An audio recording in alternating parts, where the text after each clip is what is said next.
flood warning in effect until 6 p.m. Eastern Daylight Time this evening. Replaces flash flood warning. What flooding caused by excessive rainfall is expected? Where? A portion of northeast Ohio, including the following counties: Stark and Summit. When? Until 6 p.m. Eastern Daylight Time. Impacts.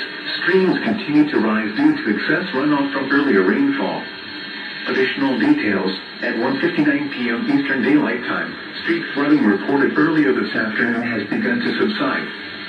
However, small streams and creeks may still rise this afternoon as runoff from earlier rain continues. Between 2 and 4 inches of rain have fallen.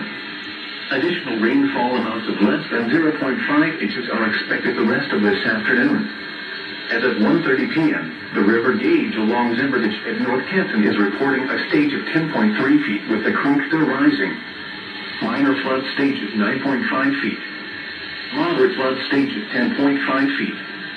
At 10.0 feet, some basement flooding occurs on Furby and Lucille Avenues.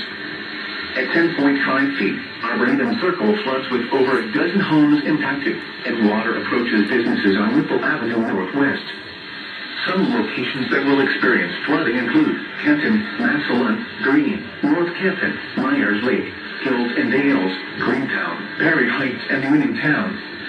Please visit www.weather.gov/safety/flood for flood safety and preparedness information turnaround. Don't drown when encountering flooded roads. Most flood deaths occur in vehicles. Repeating, an aerial flood